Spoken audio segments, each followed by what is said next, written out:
जय हिंद, वंदे मातरम। Good morning dear students.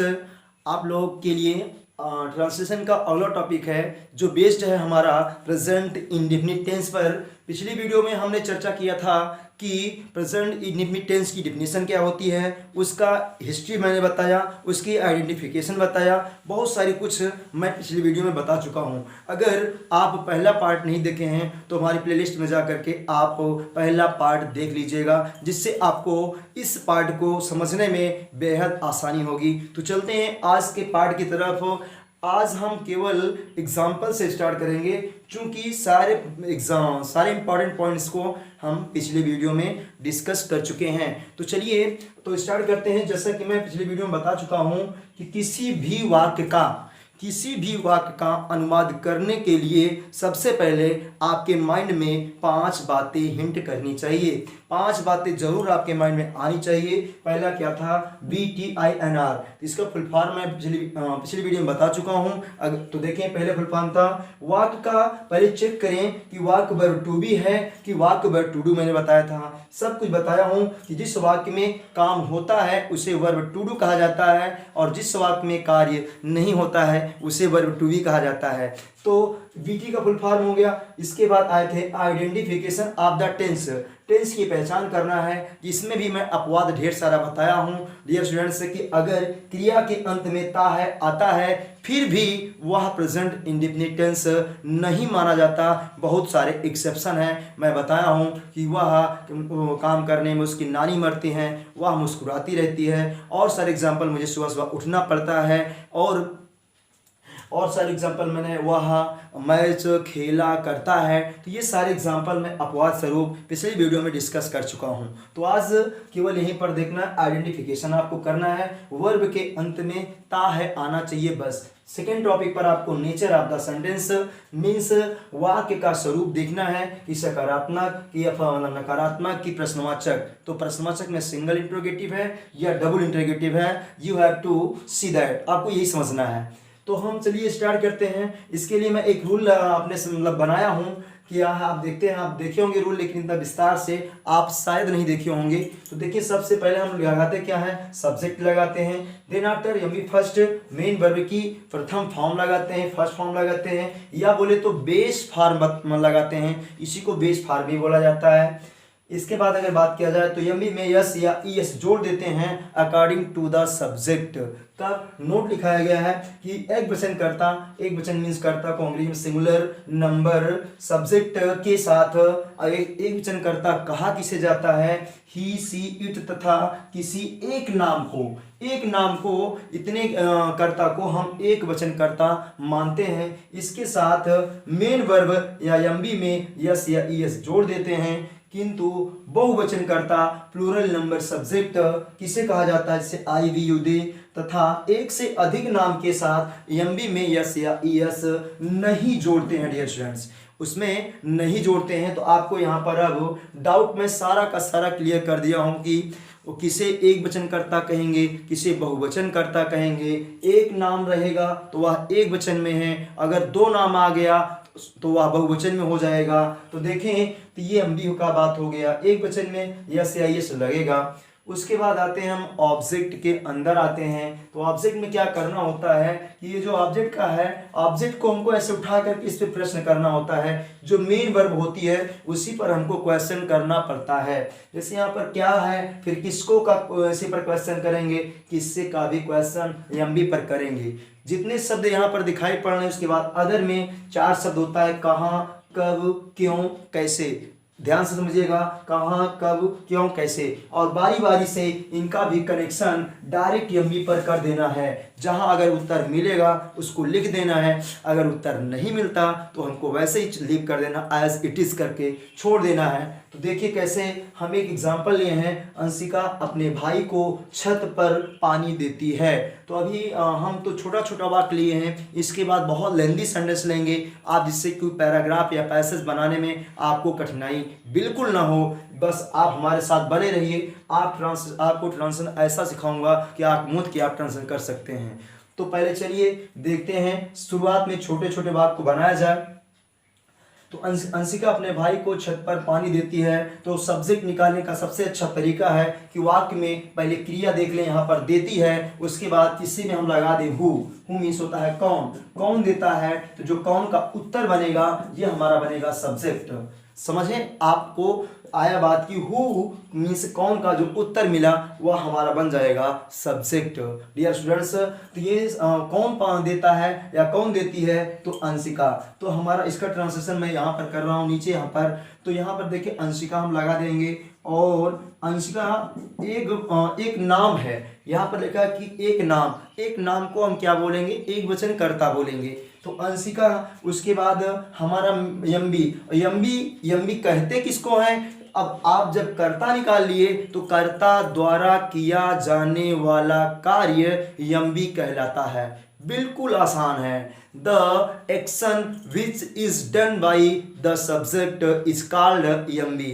ऐसे मतलब वही कहेंगे, कर्ता द्वारा किया जाने वाला कार्य यम्बी कहलाता है, मेन वर्ब कहलाता है।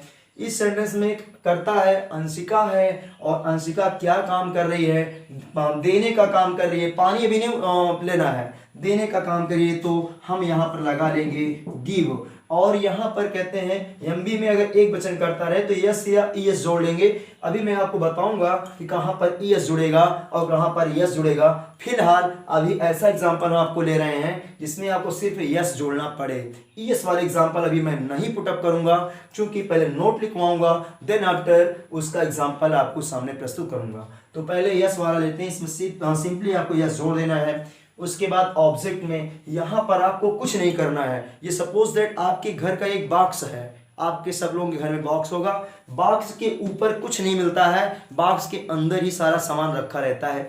तो बॉक्स खोलिए, बॉक्स के अंदर चलते हैं। पहला सामान हमारा क्या मिला, तो इसका करेक्शन कहाँ पे करना है, एमबी पर। और एमबी हमारा क्या है, देती है। तो अपने मन से प्रश्न करना है क्या देती है, तो उत्तर मिलेगा क्या देती है, तो इसका उत्तर मिलेगा पानी देती है।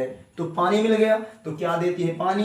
तो हम लगा देंगे वाटर, लगा देंगे पानी, लगा दिए वाटर, या टैंक लगा दीजिए, या एक्वा लगा दीजिए, कुछ भी लगा सकते हैं, एक्वा हो गया। इतना हो गया। तो अगर एक्वा, तो इतने सारे वाक्य हो चुके हैं। अगले आगे देखेंगे, ये हो गया हमारा ऑब्जेक्ट में। ऑब्जेक्ट में पहला शब्द क्या मिल गया, उसके बाद किसको देती है, तो उत्तर मिल गया है किसको देती है, तो अपने भाई को देती है। अब वहां पर दो उत्तर मिल गया डियर स्टूडेंट्स। जब इसका क्या का उत्तर मिल जाएगा और इसका उत्तर साथ में मिल जाएगा तो बीच में हमको टू लगाना पड़ेगा। ध्यान सुनिएगा, जब दोनों का उत्तर साथ में मिल जाएगा, क्या का उत्तर और किसको का उत्तर, दोनों का उत्तर मिल जाएगा, तो बीच में टू लगाना है। अगर एक एक उत्तर मिलेगा तो टू नहीं लगाना है। ध्यान से सुनिएगा, एक एक मिलेगा तो नहीं लगाना है। और किससे का उत्तर जब करेंगे, कुछ क्रियाएं ऐसी हैं जो अपने साथ प्रीपोजिशन लेकर के चलती हैं, तो वहां पर आपको उसको याद करना पड़ेगा। जैसे है टाक के साथ टू लगता है तो वहां पर लगेगा, लेकिन मीट के साथ माने मिलना होता है तो नहीं लगेगा। तो यहाँ का बात हो गया है, क्या देता है या क्या देती है, पानी देती है, किसको देती है, अपने भाई को। तो यहाँ पर आपको टू लगाना पड़ेगा, टू हर ब्रदर। यहाँ पर देखिए किससे देती है, कुछ उत्तर नहीं मिला, आपको एज इट इज छोड़ देना है। नेक्स्ट पर अदर पर जाएंगे, वो अपना कनेक्शन वही करना है। कहाँ देती है, तो उत्तर मिल रहा है, क्या मिल रहा है, छत पर, उत्तर मिल रहा है छत पर। तो इसका इंग्लिश हो जाएगा, पहले ऑन लगाएंगे, on the roof, on the roof. और अगला कनेक्शन करेंगे, कब देती है, इसमें टाइम मेंशन नहीं किया है, सुबह शाम या XYZ जो टाइम होता है, जो कुछ भी समय इसमें नहीं दिया है। क्यों, रीजन नहीं दिया है। कैसे देती है, अर्थात जिस समय अपने भाई को पानी दे रही थी, कि वह हंस रही थी, मुस्कुरा रही थी, रो रही थी, गाना गा रही थी, क्या उसकी एक्टिविटी थी at the time of giving water to her brother, जिस समय पानी दे रही थी। तो इसमें कुछ नहीं मिला है, बट हम एक एक एग्जाम्पल में इसको मेंशन किए हैं। नेक्स्ट वाले में इसको मेंशन करेंगे, कब को, अगले वाले एग्जाम्पल में हम क्यों को मेंशन करेंगे, अगले वाले एग्जाम्पल में हम कैसे को मेंशन करेंगे, बारी बारी से सब समझाएंगे। पहले आप देखिएगा एक एक का एग्जाम्पल। तो इसमें कहाँ का उत्तर मिला है, कहाँ, ऑन द रूफ, अब एक क्वेश्चन और उठता है कि आपके माइंड में उठा होगा बात कि यहाँ पर ऑन क्यों नहीं लगा, ऑन ही क्यों लगा, ऐट क्यों नहीं लगा। तो ऑन और ऐट दोनों का मतलब होता है पर, दोनों का मतलब होता है पर। तो ये लेकिन जब ये सामने होगा, सामने हो, और इसका मतलब होता है जब एक के ऊपर दूसरी वस्तु हो, जब एक के ऊपर दूसरी वस्तु हो, दूसरी वस्तु हो, तब वहां पर क्या लगाते हैं, ऑन लगाते हैं। इसका एग्जांपल आप अपनी हथेलियों के द्वारा समझ सकते हैं। जैसे आप अपनी हथेली को ऐसे रख लें, एक वस्तु है उसके ऊपर आप ऐसे कर लें, तो ये एग्जांपल ऑन का हो जाएगा, क्योंकि जस्ट हमारे हथेली जो है इसके ऊपर है, और आप अपनी हथेली को खोलेंगे ऐसे, तो ये हमारा ऐट का एग्जाम्पल हो जाएगा, क्योंकि दोनों हथेलियां ऐसे ऐसे सामने सामने दिख रही हैं। और जब फिर ऐसे कर लेंगे तो ऑन हो जाएगा, खोल देंगे ऐड का एग्जाम्पल। तो अपनी हथेली जहां पर डाउट होगा आप ऐसे ही करके आप समझ सकते हैं कि ऑन लगेगा या ऐड लगेगा। अब एग्जाम्पल हम आपको कुछ समझाएं। जैसे अगर बोल दें सड़क पर, तो हम सड़क पर कि ये सड़क मेरी हो गई, इस पे बंदा है तो ऑन लगेगा। अगर बोल दें मंदिर पर, तो मंदिर की ऊंचाई, उसकी मीनार टावर कहाँ पे होता है आप समझें, उसके ऊपर क्या आप जाकर पूजा करेंगे? बिल्कुल नहीं। पूजा या तो हम लोग सामने करते हैं या तो मंदिर के अंदर करते हैं। तो ये बात यहाँ पर ऐड लगेगा मंदिर पर। ऐसे ही आप समझ लेंगे घर पर बोला गया है तो घर, घर पर में भी अब ये जरूरी नहीं है कि सबका मकान, सबका घर छत वाला ही हो, किसी का घर खपड़ा वाला भी हो सकता है, ऐसे ऐसे। और अगर आप लगा देंगे तो जाकर के खपड़े पर जाएगा, अगर इसलिए। और मस्जिद पर आ गया तो मस्जिद पर भी मीनार होती है ऐसे, तो अगर यहाँ पर ऑन लगा दिए तो बंदा जाके नमाज यहाँ पर पढ़ेगा, तो इसलिए सारी चीज़ें क्या होगी, ऐड होगी। और इस स्टेशन पर लगा दिए, स्टेशन की परीक्षत होता है, ऑन लगाए तो फटाक से ये बंदा पहुंचेगा कहाँ पर, स्टेशन की छत पर पहुंच जाएगा। उसके बाद घर पर हो ही चुका है। तो ये सारी बातें आपको माइंड में रखनी है कि कहाँ पर ये वाला हमारा बैठ रहा है। जैसे ये मार्कर मेरा है ऑन द है, ऑन द पाम है, इस चूंकि एक दो दूसरे की वस्तु के ऊपर ये बैठा हुआ है, तो यहाँ पर ऑन का एग्जाम्पल है। मैं सारा समझाऊंगा, आगे चलते हैं। एग्जाम्पल के रूप में हो गया मेरा एग्जाम्पल। नेक्स्ट एग्जाम्पल मैं यहाँ लिखा हूँ, अमन मंदिर पर सुबह सुबह माली से बातचीत करता है। तो यहाँ पर देखें अमन पहले करता है, तो वहां पर अमन, उसके बाद डाइड एम भी है, अमन क्या करता है, बातचीत, बातचीत करने का मीनिंग होता है टॉक लगा देंगे। उसके बाद मैं सिंपली बोला हूँ कि अभी मैं जो एग्जांपल ले रहा हूँ वह बेस्ड है, ऐसा आपको लगाना है तो यस लगा दीजिए, टॉक्स हो जाएगा। अब ऑब्जेक्ट में पहुंचे, ये बॉक्स आपको बताए हैं, कुछ नहीं करना, प्रवेश कर जाइए, बॉक्स खोले, अंदर पहुंचे। क्या क्या करता है, बातचीत। डियर स्टूडेंट ध्यान दीजिएगा, क्या करता है, बातचीत। लेकिन जो बातचीत वाला मैटर है वो मेन वर्ब के अंदर ही समाहित है, ये अलग से ऑब्जेक्ट नहीं है, मेन वर्ब के ही अंदर ये बात समाहित है। क्या करता है, बातचीत, तो इसलिए अलग ऑब्जेक्ट नहीं माना जाएगा। किसको बात करता है नहीं पता, छोड़ देंगे। किससे बात करता है, मिल गया। और अभी मैं बताया था कि जब एक मिलेगा तो उसके पहले टू नहीं लगता है, लेकिन डियर स्टूडेंट टाक ऐसा क्रिया है, ऐसी क्रिया है जिसके साथ सदैव टू लगता है। तो इस प्रकार यहाँ पर हमको टू लगाना है, और अन्य क्रिया आ जाती तो यहाँ पर टू ना लगता। टाक टू हो गया है, किससे बात करता है, हो गया, किससे बात करता है, माली से। तो टू यहाँ पर पहली बात ऑब्जेक्ट आए तो आ लगाया करें, पहली बात आए ऑब्जेक्ट तो आर्टिकल में ए एन दा में से पहले आप आ लगाया करें। सेकेंड बार जब आए तब उसके बाद आप मतलब दा लगाया करें, पहली मर्तबा ए लगाया करें। चूंकि सेकंड टाइम जब आता है तो वह anaphoric use of the article कहलाता है, इसलिए वहां पर पहली बार ए और दूसरी बार द लगाना चाहिए।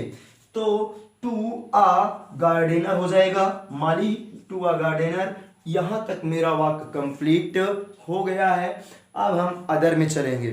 अदर में वही काम करना है, कनेक्शन करना है। बातचीत एमबीए मेरी बातचीत है, तो कहेंगे कहाँ बातचीत करता है, उत्तर मिल गया मंदिर पर। और जस्ट अभी मैं बताया हूं कि पर और जब आएगा तो ऑन और एट में कंफ्यूजन मत होइएगा। तो ऑन का मतलब यही दूसरे के ऊपर रहेगा, तो मंदिर के ऊपर जो देखते हैं हमारा क्या मीनार होती है, चोटी होती है, तो क्या उस पे जाकर माली से बात करेगा, बिल्कुल नहीं। इसका मतलब है सामने बात करेगा।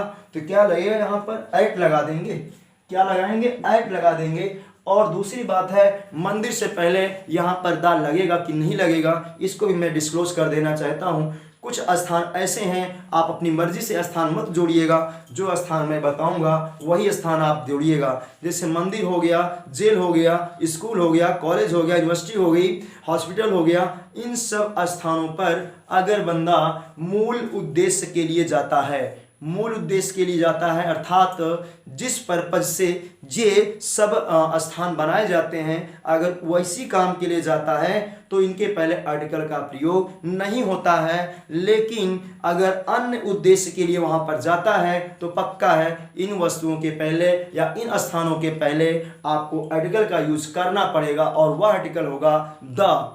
तो यहाँ पर देखें, जब मंदिर का निर्माण हो रहा था तो यहाँ पर क्या पक्का था, मंदिर का निर्माण होने का उद्देश्य है कि यहाँ पर पूजा पाठ होगा, ना कि जब मंदिर का निर्माण हो रहा था तो अगर कोई पूछता भाई साहब यहाँ पर क्या होगा, तो ये कोई ना कहता कि यहाँ पर बातचीत हम लोग करेंगे। ऐसा कोई बोलेगा? बिल्कुल नहीं बोलेगा। तो बोलने का तरीका यही है कि हम यहाँ पर पूजा करेंगे, लेकिन यहाँ पर बातचीत कर रहा है, इट्स मीन इसका सेकेंडरी पर्पज है या द्वितीयक उद्देश्य है। तो यहाँ पर एट द लगाना जरूरी है। अगर यहीं पर पूजा वाला मैटर होता तो वहाँ पर आर्टिकल द का प्रयोग ना करते, एट द। उसके बाद क्या लगा देंगे? टेम्पल लगा देंगे, टेम्पल लगा देंगे। अगर आप चाहे इसका पल को, हम लोग इंडिया वाले जहाँ पर PLE रहता है उसको पल पढ़ते हैं, अमेरिका वाले इसको पुल पढ़ते हैं और इंग्लैंड वाले इसको पिल पढ़ते हैं, तो चाहे जो आप पढ़ सकते हैं। टेम्पल हम लोग इंडिया वाले, टेम्पल अमेरिका वाले, टेम्पल इंग्लैंड वाले पढ़ते हैं। जहाँ भी लास्ट में आएगा आप पढ़ सकते हैं, नो डाउट, बिना किसी हिचकिचाहट के साथ बोलिएगा आप। तो द एट द टेम्पल हो गया। आगे आप कनेक्शन करेंगे, कब बातचीत करता है तो उत्तर मिल रहा है सुबह सुबह मिल रहा है। अभी मैं बताया था अगले वाक्य में कब लिया हूँ, इस बार अगला वाक्य जो दूंगा उसमें क्यों का भी एग्जाम्पल मेंशन करूंगा। तो कब है तो सुबह सुबह है। जब एक बार सुबह आएगा तो उसकी अंग्रेजी होती है इन द मॉर्निंग, और जब 2 बार सुबह आ जाती है तो उसकी अंग्रेजी होती है अर्ली इन द मॉर्निंग। जब 2 बार आएगा तो उसकी अंग्रेजी हो जाएगी अर्ली इन द मॉर्निंग।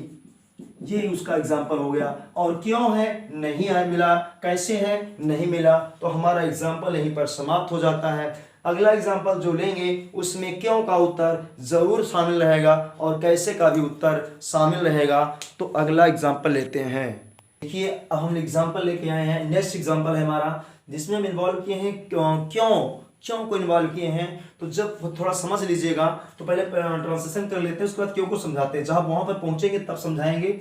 तो पहले सब्जेक्ट देखते हैं। सब्जेक्ट में क्या है? प्रिया शाम को प्रयागराज में अपनी माँ के लिए रोते हुए पूजा करती है। थोड़ा लेंथी सेंटेंस बनाऊंगा जिससे आपको पैसेज बनाने में आसानी हो सके। तो फर्स्ट ऑफ ऑल आपको फाइंड आउट करना है सब्जेक्ट इज प्रिया। तो आपको लिख देना है प्रिया। ओल्ड स्टाइल में आपको ऐसे लिख सकते हैं प्रिया, PRIYA, बट न्यू स्टाइल में आपको ऐसे लिखना है। तो प्रिया दोनों सही है, प्रिया हो गया। उसके बाद हम फर्स्ट वही चूज करना है, क्या है? कर्ता द्वारा किया जाने वाला काम। तो कर्ता द्वारा काम हो रहा है पूजा करने का काम हो रहा है, तो मीन्स इसमें वर्शिप हो जाएगा, वर्शिप। बट ध्यान रखना है क्या करती है पूजा, तो पूजा वाला शब्द वर्शिप में समाया हुआ है, मीन्स यम्बी के अंतर्गत आया हुआ है, अलग से नहीं है। तो हमको वर्शिप में सिंपली क्या करना है, यम्बी फर्स्ट में एक वचन है, यहाँ पर हमको जोड़ देना है, एक वचन कर्ता के साथ यह जोड़ देना है। अगले एग्जाम्पल में है, उसके बाद क्या करती है पूजा, तो यम्बी में समाहित है, अलग से नहीं है। किसको करती है नहीं पता, किससे करती है नहीं पता। उसके बाद कब करती है पूजा, अब देखें टाइम दिया है कब करती है, मतलब कहाँ करती है पूजा। पहले कहाँ, तो कहाँ करती है पूजा? प्रयागराज में मिल गया है, तो मेक इंग्लिश पहले इन लगाएंगे, इन प्रयागराज में करती है पूजा, प्रयागराज। उसके बाद देखना है कब करती है, टाइम दिया है, अब प्रयागराज शाम को दिया है, टाइम है शाम को, तो इन द इवनिंग हो जाएगा, शाम को इन द इवनिंग हो जाएगा। उसके बाद यहाँ आप सोचेंगे ऐट लगा दो, ऐट नहीं लगता है, ऐट इवनिंग होता है, ऐट लगाएंगे तो द हट जाएगा, ऐट इवनिंग लगा देंगे, और इन लगाएंगे तो द लगा सकते हैं। तो यहाँ पर ये बात हो चुकी है। नेक्स्ट आगे चलते हैं, क्यों पूजा करती है, मेन पॉइंट ये आया है। तो क्यों के लिए हम समझाए हैं, डियर स्टूडेंट्स, जब भी आप अपने माइंड में प्रश्न करेंगे क्यों का, तो उसका जो आंसर मिलेगा, जो उत्तर मिलेगा, सदैव के लिए ही मिलेगा। सदैव मिलेगा। जब भी प्रश्न करेंगे आप क्यों, तो उत्तर मिलेगा के लिए। तो के लिए मिलेगा, तो वहां पर दो चांसेस हो सकते हैं, अप्लाई हो सकते हैं। पहला तो होगा उसमें आपको क्या है कि जो के लिए शब्द रहेगा इसको ऐसे कट कर देना है, दोनों को काट देना है के लिए को। उसके बाद काटने के बाद जस्ट इसके पहले देखना कि हमको मिला क्या। अगर नानी ने मिला तो पक्का है कि वह वर्ब होगा, अगर नानी ने ना हो तो वह संज्ञा होगी। फिर से एक बार समझिएगा, जहां पर के लिए आए प्रश्न करेंगे क्यों का, तो उत्तर सदैव मिलेगा के लिए। तो के लिए करना क्या है, काट देना है। उसके बाद इसके पहले देखना है कि ये शब्द में क्या है। अंत में नानी ने अगर रहेगा तो वह वर्ब कहलाएगा, तो अदरवाइज नानी ने नहीं रहेगा तो वह संज्ञा कहलाएगी। तो पहले हम देखते हैं क्या है। तो पहले हम जहां पे के लिए उसको हम काट कर देते हैं। अब इसके पहले वाले शब्द में देखेंगे, अंत में देखना है क्या ना नीने में से कोई अक्षर आया है, नहीं आया है। इसका मतलब है कि यह हमारी संज्ञा है। जब संज्ञा है तो इसको फार प्लस नाउन लगा देना है। तो अब यहाँ पर worships in Prayagraj in the evening, for अपनी माँ है, हर लग जाएगा, for her mother, for her mother. Next point पर देखेंगे क्यों हो ही चुका है, कैसे। इसका आंसर आपको लेना है ते हुए। कैसे उत्तर मिलेगा, ते हुए। इसका इंग्लिश हो जाएगा, तो जब प्रश्न करेंगे कैसे का तो उत्तर मिलेगा ते हुए, और इसकी इंग्लिश लगाएंगे M B first plus I N G. जब M B first plus I N G लगाएंगे तो यह कहलाता है पार्टिसिपल कहलाता है, और यह इसी को to plus M B first में भी कन्वर्ट कर सकते हैं, but that will be called infinitive. उसे हम इन्फिनिटिव कहेंगे। तो हम लगा दे रहे हैं, जब पूजा कर रही थी उस समय प्रिया की जो कंडीशन थी, वह एक्टिविटी थी, वह रो रही थी। तो हम क्या करेंगे, बीप लगा देंगे और बीप में आईएनजी लगा देंगे, हो जाएगा बीपिंग। तो एक बार हम ट्रांसलेशन के बनाने के बाद आप लोगों को एक बार पढ़ना जरूर चाहिए। इससे होता क्या है, आपको पढ़ने की आदत पड़ जाती है और हिंदी अर्थ निकालना भी ईजी हो जाता है। तो देखें, प्रिया सन तो हो गया प्रिया, और worships in Prayagraj in the evening for her mother beeping, ये हो चुका है। आप इसको फॉलो करिए। नेक्स्ट एग्जांपल हम एक और लेते हैं। अशोक बेचने के लिए मुस्कुराते हुए लखनऊ में परवल खरीदता है। तो फर्स्ट आप सब्जेक्ट पकड़ ही लिए हैं कि अशोक है, कोई डाउट नहीं इसमें। उसके बाद कर्ता अशोक के द्वारा कौन सा काम किया जा रहा है, क्या काम किया जा रहा है, खरीदने का। तो यहाँ पर जब थोक में कोई चीज खरीदता है तो उसे परचेज लगाते हैं, क्योंकि बेचने के लिए खरीदा है तो थोक में काफी एक्स्ट्रा खरीदेगा तो परचेज लगा दिया जाएगा। अशोक परचेजेस, अशोक परचेज में यस ये लगा देंगे। बाय तो हम लोग जब रिटेल के हाथ थ्रू मोन बाय वन लगाते हैं तो बाय लगाते हैं। अशोक परचेजेस। अब ऑब्जेक्ट में चलेंगे, क्या खरीदता है, उत्तर मिला परवल खरीदता है। तो परवल की मीनिंग देख लें तो यह हो जाएगा ट्रीको, ट्रीको उसके बाद लगा देंगे सीना, ट्रीको सीना, उसके बाद डेरा, उसके बाद सी यस। तो यहाँ पर देखना इसकी इतनी लंबी मीनिंग है, पढ़ा जाएगा ट्रीको सीना डेरोसियस, ये परवल की मीनिंग है, परवल खरीदता है। आगे चलेंगे, किसको खरीदता है, परवल को खरीदा, कोई डाउट बात नहीं, छोड़ देंगे। अगला शब्द हम देखेंगे, किससे खरीदता है नहीं पता है। फिर कहाँ में चलेंगे, अदर में चलेंगे। कहाँ खरीदता है, कहाँ खरीदता है तो मिल रहा है लखनऊ में। तो इन लखनऊ, इन लखनऊ, लखनऊ से पहले द का प्रयोग नहीं होगा आर्टिकल का, क्योंकि लखनऊ और प्रयागराज यहाँ पर प्रॉपर नाउन है और प्रॉपर नाउन से पहले आर्टिकल का प्रयोग नहीं होता है, सिंपली नहीं होता है। बट आप आर्टिकल में जाएंगे तो वहाँ पर प्रॉपर नाउन के पहले भी द लगता है, लेकिन अब वहाँ पर आपको पूरे लगभग 65 रूल्स आपको पढ़ने पड़ेंगे, तब आपको डाउट क्लियर होगा। लेकिन अभी तक ऐसे जाने सामान्य तौर पर कि प्रॉपर नाउन के पहले आर्टिकल का प्रयोग नहीं होता है। चलिए आगे चलते हैं। लखनऊ हो गया, कब खरीदता है, टाइम देख लेते हैं। बेचने के लिए मुस्कुराते हो लखनऊ में परवल, नहीं टाइम नहीं दिया, छोड़ देंगे। अब आएंगे क्यों, क्यों खरीदता है, फिर वही करना है। के लिए जहां दिया होगा उसको हम काट देंगे, काट कर दिया। इसके पहले देखिए जो शब्द आया बेचना, इसमें क्या अंत में ना नी में से कुछ आया है, तो आया है, क्या आया है, ने आया हुआ है, ने आया हुआ है। इसका मतलब है जब ने आया तो क्या बन जाएगा, वर्ब बन जाएगा, और वर्ब के साथ to plus M B first बन जाएगा। तो अब यहाँ पर टू लगा देंगे, और बेचना मीनिंग होता है सेल, तो सेल हो गया है। और कुछ है, कैसे खरीदता है, मुस्कुराते हुए खरीदता है, तो मुस्कुराते हुए का मीनिंग होता है स्माइलिंग, तो यहाँ पर स्माइलिंग लगा देंगे। और कुछ है ही नहीं, तो वाक्य मेरा कंप्लीट हो चुका है। अब हम आपको एक ट्रिक बताएंगे कहाँ पर यस लगेगा और कहाँ पर ई एस का प्रयोग होगा। उसके लिए पहले आप इतना समझ लें, अगर कहीं पर डाउट है तो हमसे पूछ सकते हैं।